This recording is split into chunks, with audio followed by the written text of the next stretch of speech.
Ah, c'est clair. Hein.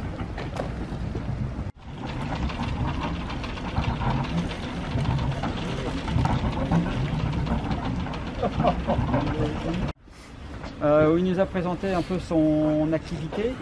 Ouais. Il est Delta Port-Camargue et il a un atelier à Saint-Laurent-des-Gouzes.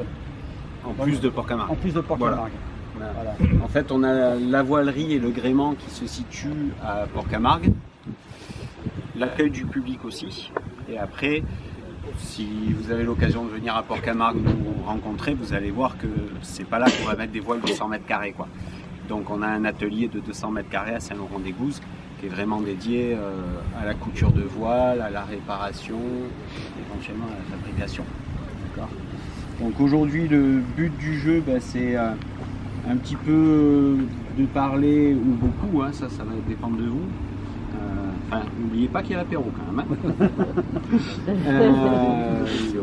Parler des différentes activités que j'ai. On va commencer par l'avant.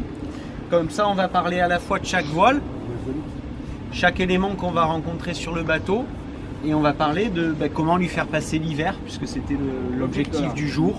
C'est-à-dire, l'hiver arrive, qu'est-ce qu'on fait, quoi. Voilà. Donc, il s'appelle Code 0, Génaqueur, Code D. Nous, chez Delta, on fait tout type de voile. On fait les codes 0, les Génaqueurs, les codes D. Et on a inventé les codes D. D'accord. Donc, en l'occurrence, sur mon bateau, j'ai un code D. Donc, on va le sortir. Comme ça, on va voir trop de creux ici ou trop de creux derrière. Qu'est-ce qui va se passer? Ma voile, elle ne va pas arriver à remonter au vent. Sur la grande voile, j'arrive à avoir ce qu'on appelle du rond de chute. C'est-à-dire que j'ai un volume supérieur sur l'arrière de la voile. On est d'accord? Pas sur les grands voiles. Moi, je ne sais pas si vous les voyez. J'en ai trois. D'accord. C'est le même principe sur la grande voile. On met les lattes parallèles au mât et on le rentre. Mais ça ne marche que sur un modèle de mât, c'est le mât Selden, parce qu'il a été prévu plus large à l'intérieur, avec une entrée de gorge plus large aussi. Ça frotte moins et ça passe bien. Si on le met, il y en a qui le font sur les Sparcraft ou sur les Z-Spar, sincèrement, faites-le et vous aurez des emmerdes, quoi. Voilà. Mais ça, il y en a qui le font. Que le spi monte, c'est quoi? C'est le fait que ici, vous voyez, si on trace un trait droit de là à là-haut, j'ai zéro tissu. Le tissu est négatif ici. J'ai une chute négative. Parce que si j'avais une chute positive, c'est-à-dire si j'avais du tissu au-delà de cette rupture droite, ça flapperait sans arrêt. Donc pour éviter que ça flappe, on n'en met pas. Il n'y a rien qui porte le point d'écoute. Le point d'écoute se casse la gueule. D'accord? Donc sur les voiles de portant, on a le code 0. Le code 0, il est comme le génois. Il a une chute négative. Ça veut dire que le code 0, il va pouvoir naviguer par rapport au vent réel de 50 degrés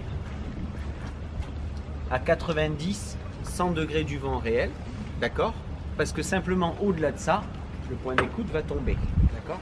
Par contre, il va être beaucoup plus grand qu'un génois, ce qui fait qu'il va permettre d'avoir une grosse patate quand même. Voilà. Globalement, avec un code 0, s'il y a 5 nœuds de vent, on va à 5 nœuds et demi. Hein. D'accord? Donc ça, c'est vraiment le côté de ces voiles-là. Les meurillons d'une drisse, quand c'est sous charge, ne tournent plus. D'accord? C'est pour ça que sur le code D, code 0 ou Génaqueur, on a des émerillons qui sont livrés avec les voiles. D'accord? Là, on est sur du Profurl, qu'on soit sur du Fecnor ou d'autres marques. Ce qu'il faut savoir, c'est que là, vous pouvez mettre, si vous voulez, un tout petit peu d'huile ici. D'accord? Alors moi, j'ai ma technique, c'est ça, c'est un peu sauvage, mais j'ai fait un coffre et je mets la voile dedans.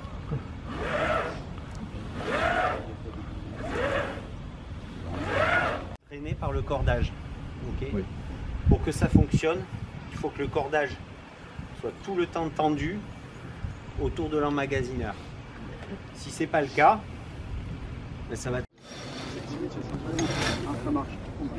Super, merci. Ouais. Là, il n'y a pas de vent qui nous aide à le dérouler, mais normalement, s'il y a un tout petit peu de vent, là déjà, il se déroule tout seul. Hein. Tu vas bien? Oui. Ça va et toi? On va lever un peu.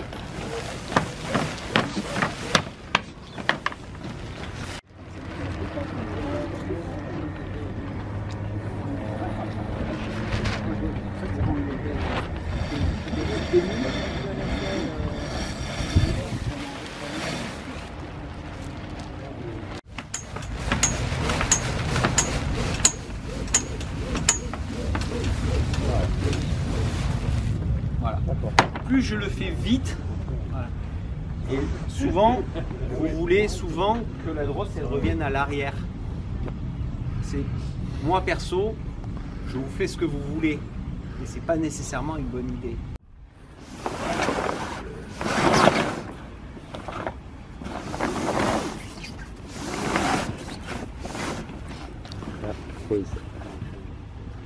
Bouffé par les UV à l'intérieur de la fibre et vous faites juste ça et elle pète. D'accord? Vaut mieux vous amener la voile tant que la couture elle est encore en place, encore en place plutôt que quand elle a pété. Je contrôle l'usure de la sangle au niveau de la manille. D'accord? Je contrôle l'état de la manille et je viens graisser quand c'est un furlex mon émerillon. Sinon je ne fais rien, je le rince et c'est tout. D'accord? Okay. Voilà.